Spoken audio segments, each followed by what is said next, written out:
This is a Momentum Media production.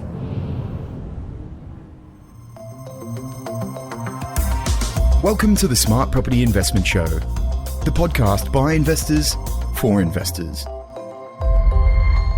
Well, g'day everyone, it's Garman here, Managing Editor of Real Estate at Momentum Media, the team that bring you the Smart Property Investment Show. And I'm joined, as always, by my co-host, Emilie Lauer.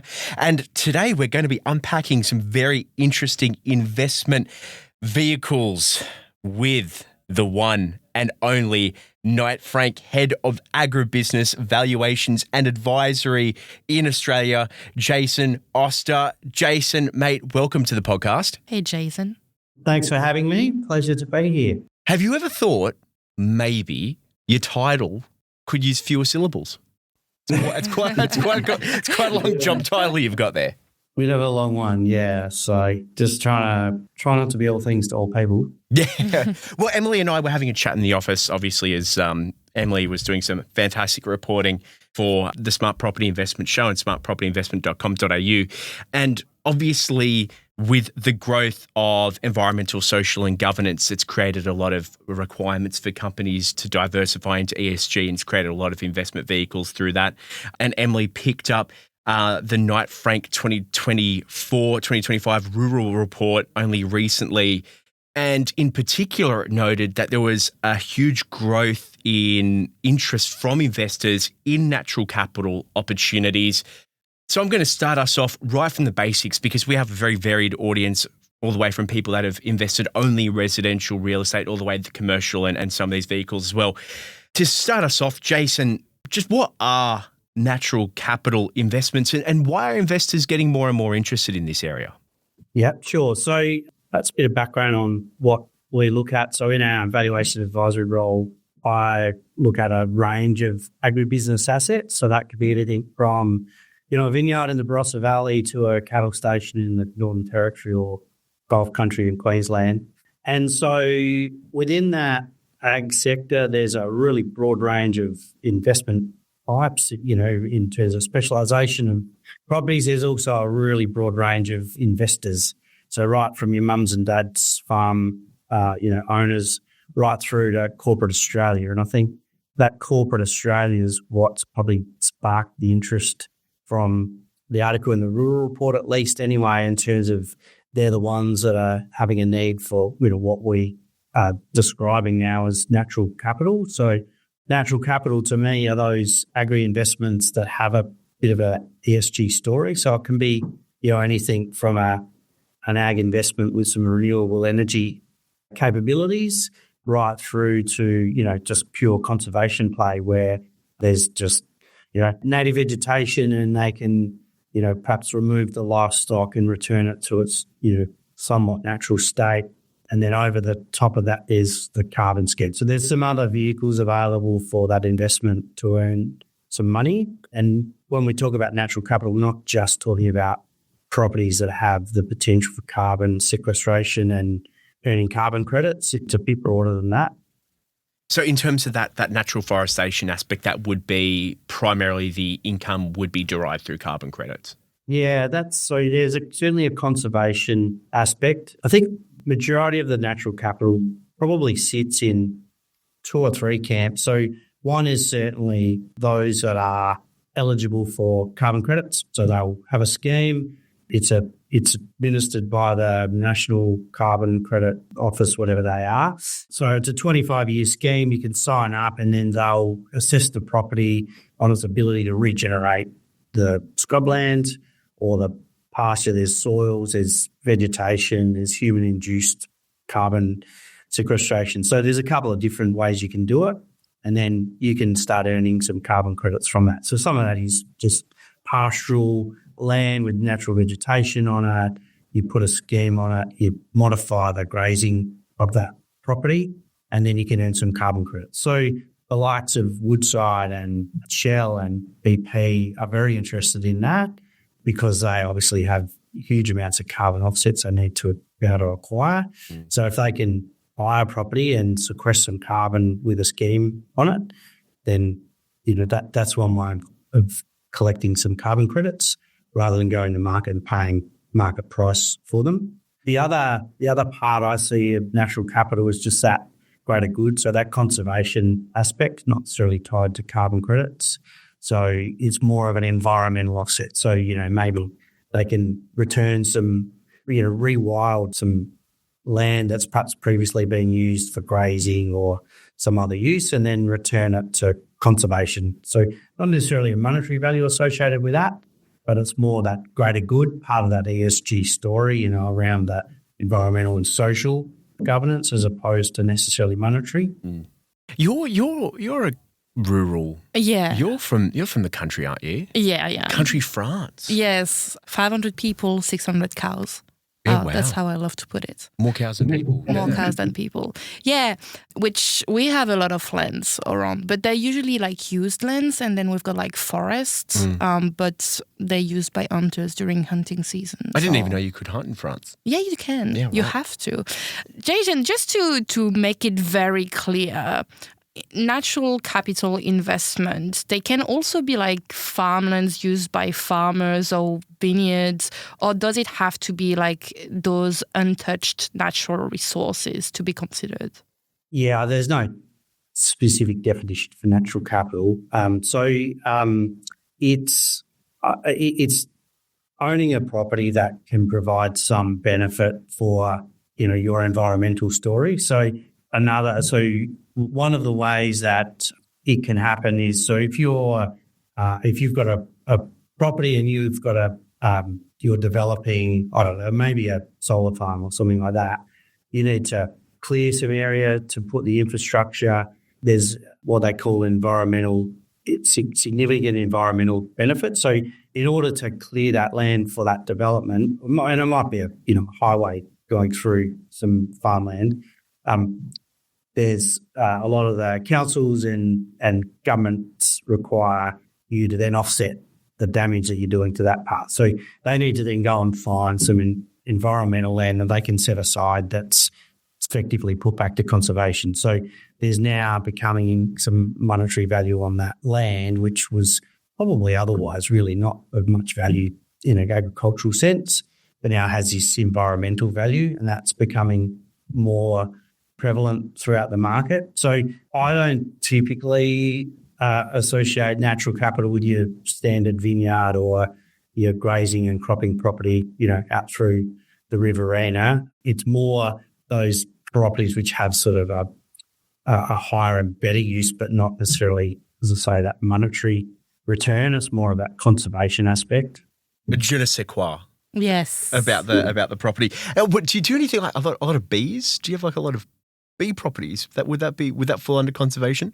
So bees, when they pollinate orchards in springtime or they pollinate crops in springtime, they need somewhere to go through the summer months, through the autumn months and so the Australian bushland is quite unique in that flowers at all different times of the year. So it's not all about spring when a lot of our crops flower. And so, beekeepers are needing larger areas of scrubland to keep their bees. The model typically is that they own that land. They just might pay the landowner to have the bees sit there for a while. So they're not typically in the market for a natural capital asset. They're probably reluctant to probably invest the capital in that when they can sort of coexist with whatever else happens. So you could have a carbon scheme on a bushland block, but you could also then run bees on it. They're not going to affect that carbon scheme. So, they're not typically in the market. But imagine corporate Australia, where they've got big headquarters, they've got business that's producing carbon. They need to sequester, they need to have an environmental story. So they're looking at these investments to say, well, okay, how can that investment prove that it's clean and green, it's good for the environment? So, they're not jumping into cattle farming because the jury's still out whether that's, with the methane's damaging the environment. But they certainly are looking at investments. So an example is Centuria. They've got a pretty significant agricultural fund. They've been investing reasonably heavily in the protected cropping space, so glasshouses for tomato production. They've recently purchased a property called Sundrop Farms, which is located in Port Augusta in South Australia, all completely renewable. So they've got a solar array that then creates thermal steam that runs the distilled salt water out of the sea, which is nearby. They create thermal heat for their glasshouse, and then they also have steam-operated generators. So they, can operate completely off-grid. And so that's a really nice story that fits with that part of the portfolio when it's a completely sustainable sort of an environmental asset, really. So that's sort of where the corporates can see some value. I know you mentioned before your kind of large resource companies would be looking to work with natural capital providers for that carbon offset. Yeah. However, and from that perspective, it seems like a very defensive asset class because you're working with those companies that would see booms in potentially downturns. However, would there also be perhaps a political risk that in the future, what if the appetite for ESG goes south? Do you think that this will have enough capital behind it, enough long-term interest, enough long-term support to still be a resilient investment vehicle? No, I think there's a real risk that, if government policy changes, the requirement for carbon sequestration changes, the price so it's a relatively open market now. If that price of carbon, falls significantly, then the income stream from those assets, is significantly less. It's quite likely that it won't be viable in a number of circumstances. So there is a real risk there. And so I guess that's, part of, if you're a big carbon emitter, at the moment, the policy is creating demand to sequester carbon. So one of Woodside have, in recent times, been buying farmland in WA to re-tree that land to sequester carbon. It's one of the ways of being able to do it. So they're turning, they're investing capital, they are retreeing, they have a income from the carbon, but they're voiding the ability for it to have any traditional farming income in the future because it's now retreed and it was once cropping land. So, yeah, there's a real risk there. Can they remove the forest, the trees at the end of the scheme or at the end of the life and return it to farmland? Yeah, absolutely. But at what cost and what does that do to the investment? We've seen heaps of blue gum plantations in the southeast of South Australia get to the end of their life, get harvested. They're not getting investment back in for replanting of the blue gums in a lot of cases, so they're getting sold. Farmers are buying them and then repurposing that land, so remediating the land, removing the stumps and turning it back to pasture grazing land at a discount to what the farming land in that area is worth with pasture on it. But, it makes sense to them with the initial investment and then the cost of remediation and what they end up with. So, yeah, there is a real risk there that investment isn't sustainable in the long term. But technically, I guess, when it comes to the environment, it's always more for the environment rather than going backwards. Now, I think from what I remember from the report, natural capital is quite big in the UK and it's been there for longer. So how is the UK market going and can we expect the Australian market to follow the same path? Yeah, look, I'm probably not the best person to talk to about the UK market. That's probably my colleagues in London. But what I can say, and I know in New Zealand as well, the government policy on that capital, that forestation, it affects what can be done and where the demand is. So there's, I believe in the UK, there's a fairly significant inheritance tax on property, but forestry is not under the inheritance tax. So there's an artificial, market lever in terms of the taxation in the UK around that investment. I believe in New Zealand that they are pretty reluctant to have any overseas investment in agriculture in New Zealand, but forestry is one that they'll look at more openly. So again, you've got an artificial market lever there that promotes overseas investment in one sector and not in another. So it's hard to say that it's the same as what the natural capital market is here in Australia. So what do you expect it to look like in Australia?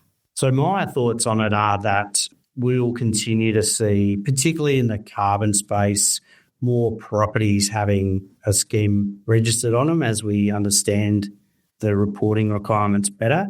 And, as you say, the environmental requirements typically are getting more rather than less. So it's hard to see the government backflip on what their carbon sequestration targets are and the impositions on big business.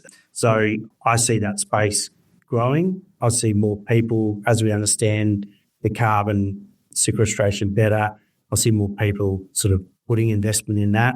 We've got a client who's got a marginal, pastoral sheep station in South Australia.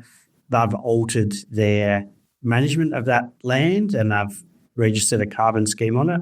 So they're now coexisting their grazing operation with carbon sequestration, and in carbon credits, they rotationally graze the land.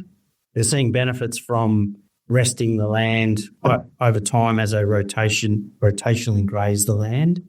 They're seeing uplift in their grazing potential as well as sequestering carbon and getting credits. So they're coexisting with a traditional farming operation, grazing sheep, and they have a carbon scheme registered. So they are coexisting a traditional farming with the carbon. So where that can happen and there's an additional income stream for that, why wouldn't you look at it if you own a property that's currently grazing sheep and you can register a scheme on it and earn some money from carbon? Absolutely. More and more people will look at it. So if you have a sheep farm, for example, and you look to reforest some of it for that passive income aspect, what kind of income would you expect to make from the carbon sequestering aspect of it? How much money could someone expect to make from it reasonably? So how long's a piece of string, I think, is the answer to that one. It varies from region to region and it will depend on the base load of vegetation versus what you've perhaps reintroduced. So there's too many variables to say that. But there are some pretty reasonable incomes that can be derived, in conjunction and association with your existing livestock enterprise for sure to make it worthwhile. Yeah. So what would those variables be, for example? So what's the rainfall, what's the location, what's the native vegetation that exists already on the property? So they're looking at sort of a particular subset of vegetation that's I think between 50 centimetres and 2 metres tall, sort of above that and below that's not considered to sequester the carbon the same. So they look at these polygons on a property, so they'll map it all out and they'll give you an idea of where the polygons are that can sequester carbon, have the right vegetation. Things change so much in agricultural land. Your neighbour might have great carbon sequestering vegetation and you might be adjoining and not have the same vegetation. It might be slightly different, even though, to you and I it might look the same. Mm. It'll vary. So they'll, there's quite a process for them to come out, assess and set a baseline and then, start recording the carbon sequestration on it. So did you say that larger trees aren't necessarily more valued than that 50 centimetre to 2 metre height? I believe so, yeah. That's funny because I would have thought the opposite because I would have thought they'd store more carbon. I would be the same. But, there's quite a specific sort of type of vegetation that they are looking for in the sequestration. Mm. Yeah. Given with your expertise in agribusiness, is there a risk perhaps looking further down the track that with the increased regulation of, say, really large agriculture and farming operations that we could be devaluing Australian agricultural businesses in a financial sense, in a business sense, because of the increased environmental burden? Is that a risk or is it worth it because they're fixing the land? Absolutely. I think as consumers want more, they want more traceability with their food they're buying and what they're eating and drinking. They want traceability. They want to know that it's got a small carbon footprint or zero carbon footprint. So as consumers demand more and more, they've either got to pay a premium for those that can meet, let's say, carbon zero, if that's where consumers end up, and they only want to eat food that has a zero carbon emission, as an example. Are they prepared to pay the premium that's required to grow that, to sequester that carbon on farm, to implement, I don't know, maybe it's electric tractors and maybe it's hydrogen-powered plant or something to be able to meet those zero carbon requirements. So are consumers prepared to pay a premium for that to make it worthwhile, or are they going to simply discount those that can't meet that requirement?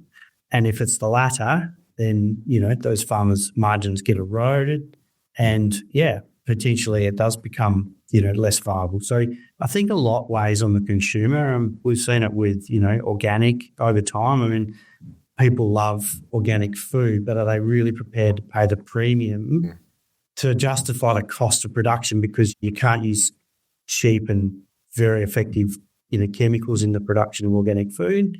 There's a higher cost of production. So are people, really truly prepared to pay the premium that's required to the cost of producing that food? So, and I'm sure our major grocers have done reams and reams and reams of market research on this exact question, right? And you can see it. You can see it even with eggs, for example, that no one necessarily wants to buy perhaps unethically farmed eggs, but ultimately when you are dealing with a lot of cost of living pressures, people might revert back to their old purchasing habits, which is, I'm going to revert back to the cheapest item as possible. So for businesses that might several years ago have tried to trade on this upswing and this move to organic produce and have gone more green in terms of electric tractors, et cetera, might actually be now paying the price with a reduction in demand of their product. Yeah, there's a real risk, absolutely. People, they're not prepared to pay the premium that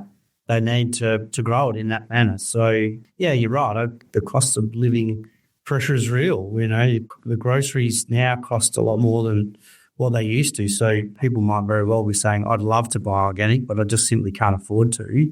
It's much like the choice of renewable power in a household. Are you really prepared to put your money where your heart is and pay a premium for, what's classified as green energy? Jason, I'm about to cause Knight Frank a bit of a heart attack with this one. Mate, I'd pay a premium for good baseload power that doesn't shut off.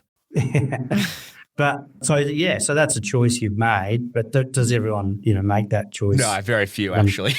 Around green, So what's the cost of that? So look, Liam, it's a really great question, and one I certainly don't know the answer to. But I think the agricultural industry has been toying with that for a very long time. There was a really big push for organics, in the probably beginning in the late 90s and early 2000s, and it was a bit of a fad, and so there was a really small market.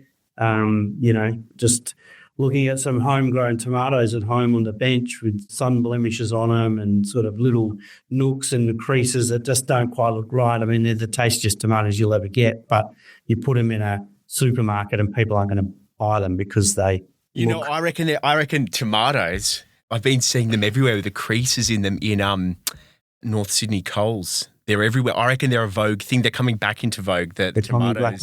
I don't know. I only buy the ugly ones, the ugly fruit and veg at Irish Farm. What do they call ugly that? bunch. Ugly? They call them the ugly ones, bunch. yeah. Yeah, the ugly bunch. There's another one. Where they're all the weird ones. But I always said that for carrots, because you can buy like 2 kilos of carrots for $1. Just chuck them in the oven. How good's that? Who cares if they're straight and long? I mean, you're going to chop them up anyway. That's wrong.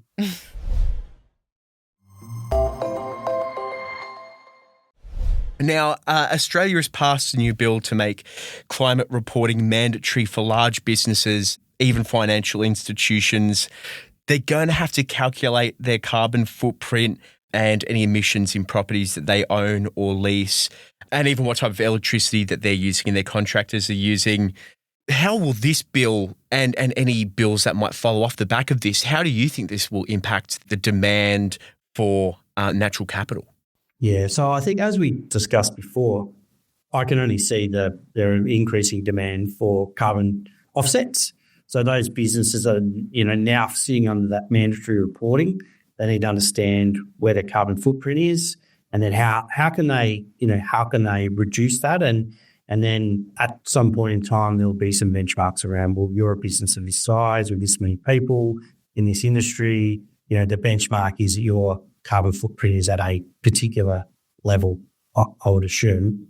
And so, if you're above that, how do you go and find some offsets? And if you're below that, maybe you've got some you can sell. I don't know. But yeah, so I think that there's certainly reason that there'll be increasing demand for these properties that can sequester carbon. And I think then that there's that. So that's separate, quite separate if you talk about natural capital just to the environmental offset. So that greater good. So, are we planting trees? So, it's a nice LinkedIn post. If you're a business in Sydney or in Adelaide or Melbourne and, on your 2 volunteer days a year with all your staff, you go and plant some trees on a farm somewhere and feel like you're giving back to the environment. So, there's that sort of thing. And so those businesses that have portfolios of large properties that are probably somewhat fixed and maybe hard to be more environmentally friendly, then, if you can add a mix of conservation property into that and depending on what it does to the overall return, but I think there'll be a greater push towards having a mix of those properties in your portfolio. So there's a better story, there's a better environmental story, and you can, rewild some land, or you can restore a creek line and a river system that maybe perhaps once was overgrazed, and so you've got all these nutrients flowing into the stream and it's causing issues further down. And, maybe as a business you can be the investor that buys that, destocks it, retrees it, and you don't have that pollution of nutrients flowing down the system, and the weed population, is under control because you've got a program where you can send someone in and get rid of all the noxious weeds. So I think there'll be more of that. So separate to big business, there's certainly sort of a philanthropic aspect of that as well. So, people feel good about investing in those natural capital assets. So something in the Blue Mountains that's, maybe it's 2,000 hectares of just pristine bushland that once, has no real economic return value to it, but it's a fantastic place to live, to walk, to, get back out of the rat race in a big city. So that philanthropic, so, maybe they can donate it on to a charity, or somewhere can utilise it as a getaway or something like that, a retreat. So, yeah, I think as people sort of, we've seen, I don't have the numbers, but anecdotally, lots of people through COVID sort of decided to get up and move out of the city centre and go out to live in a sort of semi-rural area and maybe commute to town, work from home 2 or 3 days a week, commute another couple of days a week. So there's that aspect of it as well. It seems like a very good asset class to diversify in, especially with the ups and downs, the vicissitudes of the property market, while also doing something which I think is ethically and morally a good thing to do. Conscious of your time, I know that you've got a very big department, a lot of work that you're doing at Knight Frank at the moment.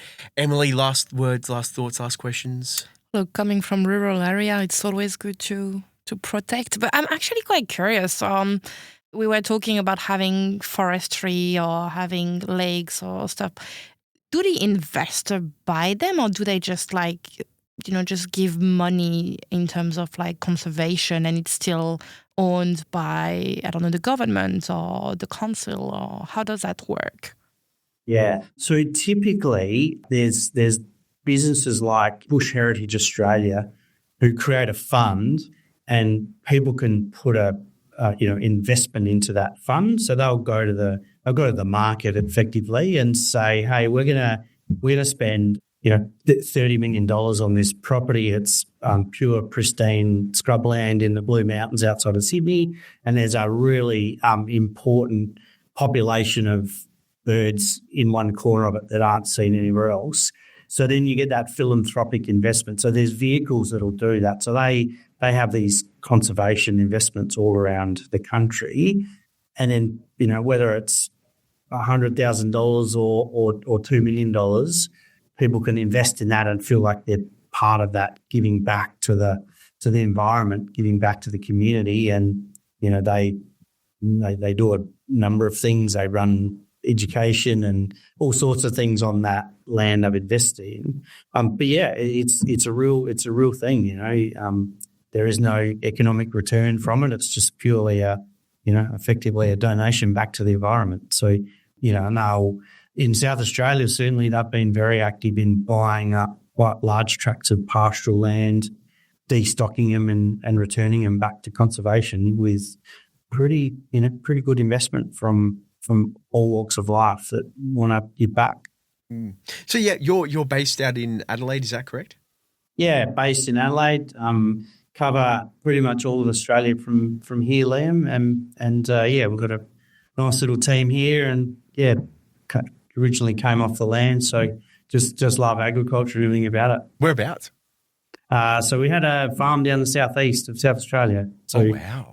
Irrigation and cattle farm down there. So what was your closest city? So Adelaide is about 2.5 hours from Adelaide, so about halfway between Adelaide and Mount Gambier.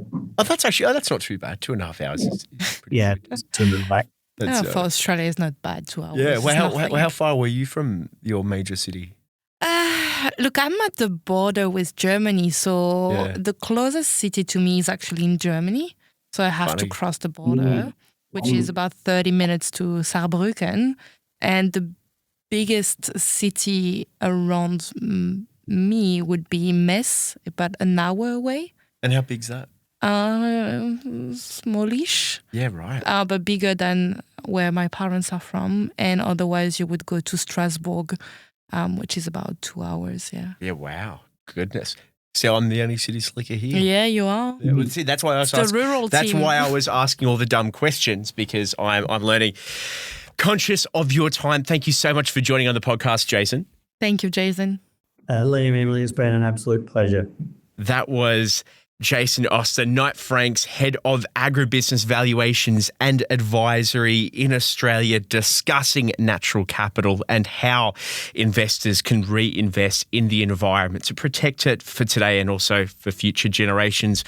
We'll be back in just a few more days with the next episode of the Smart Property Investment Show. But until then, bye-bye. The information featured in this podcast is general in nature and does not take into consideration your financial situation or individual needs and should not be relied upon. Before making any investment, insurance, tax, property or financial planning decision, you should consult a licensed professional who can advise whether your decision is appropriate for you. Guests appearing on this podcast may have a commercial relationship with the companies mentioned.